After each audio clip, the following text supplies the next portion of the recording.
propose maintenant de reprendre l'ordre du jour de notre conseil communal avec le point 4, l'adoption du registre des délibérations de la séance du 18 octobre.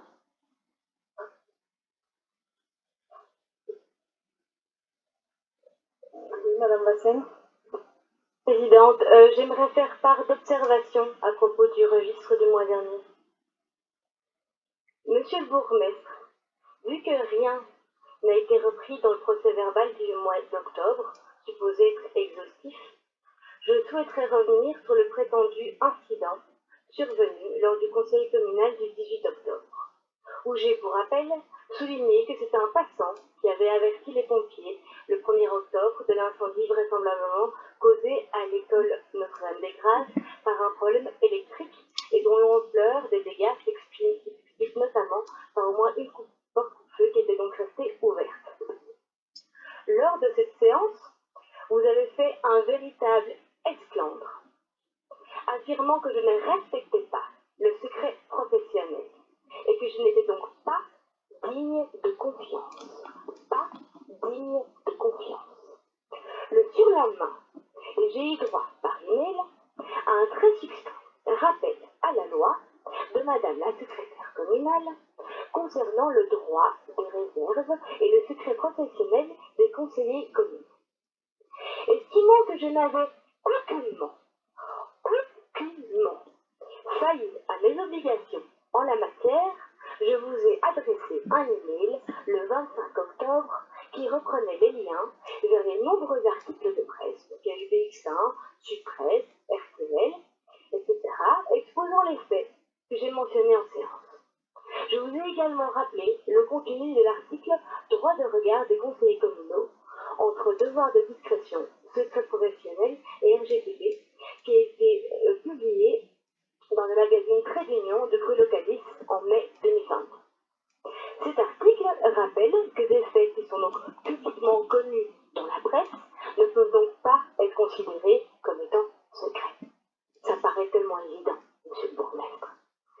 Et ce 14 novembre, j'ai reçu une réponse de votre part, par courrier, qui reconnaît en effet que ce que j'ai mentionné en séance, c'était effectivement que des faits publics.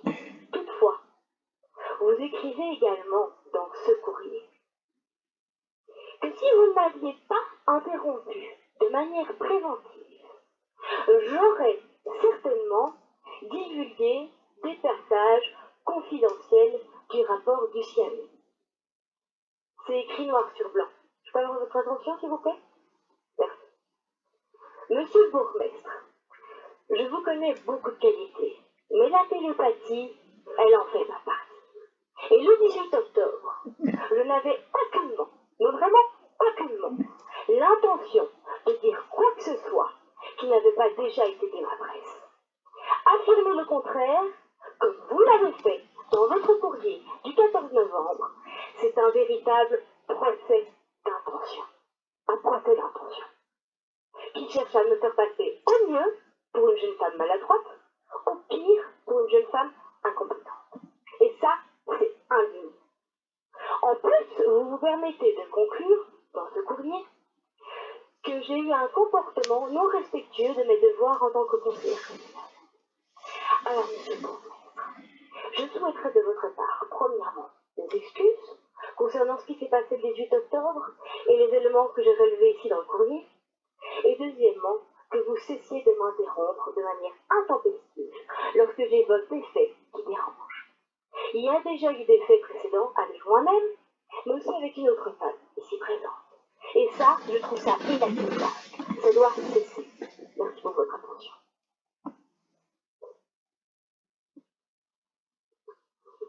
Je vous donne la parole.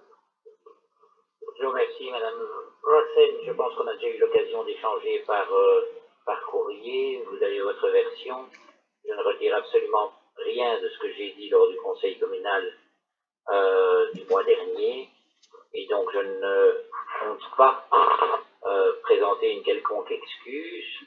Quand je me trompe, je le fais. Madame Vincel peut en témoigner. Mais en l'espèce, vous avez fait allusion à un rapport et au contenu d'un rapport qu'on vous transmettait à titre confidentiel comme conseiller régional. Ça ne va pas. Et donc j'ai réagi comme il se doit dans des cas comme ça, et ça m'est confirmé par le service juridique de la commune. Donc vous avez votre point de vue, j'ai le mien, et je n'en bougerai pas, et je tiens, et c'est pour ça qu'on l'a fait d'ailleurs à l'ensemble des conseillers communaux, on a tous des droits, mais on a aussi des devoirs, et notamment des devoirs de respect de la confidentialité lorsqu'on reçoit parfois un certain nombre de documents qui, dans des situations qui peuvent être délicates, il ne faut pas y faire allusion. Vous avez le droit à en prendre connaissance, mais vous n'avez pas le droit d'en faire état. Et c'est ce que vous avez fait la dernière fois. Comme je l'ai dit, il n'y a rien de ce que j'avais dit qui n'avait déjà été dans la... Pardon? Mais il a fini, non? Oui, mais je ne vous ai pas encore donné la Ah, parole. pardon. Je vous laisse me donner la parole. Voilà, je vous donne la parole et si vous pouvez conclure ce point rapidement. Oui, bien sûr. Donc, comme je l'ai dit, il n'y a rien que j'ai divulgué qui n'était déjà dans la... Je ne vais pas me répéter. Monsieur Bourgmestre, si vous ne souhaitez pas vous excuser, je souhaiterais qu'il soit écrit dans le PV du registre du mois dernier que j'ai parlé du problème électrique, de l'alarme qui ne s'est pas déclenchée, des portes coupées qui sont restées ouvertes, que ceci avait été donc divulgué par les pompiers, évidemment, donc dans une vidéo par Facebook, mais également dans la presse. Mais surtout aussi que vous m'avez attaqué en disant que je ne respectais pas le secret professionnel. Vous l'avez dit, je l'ai contesté. Je veux que ce soit noté. Et je voudrais aussi qu'il soit noté dans le PV que je suis revenue là-dessus ce mois-ci et que vous avez refusé de vous excuser. Alors voilà, assumez votre comportement.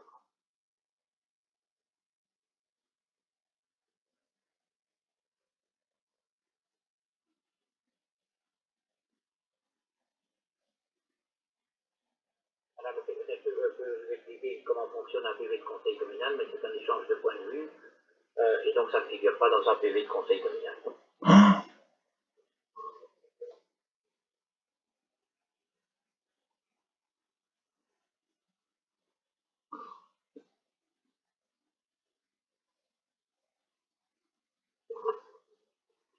Bien.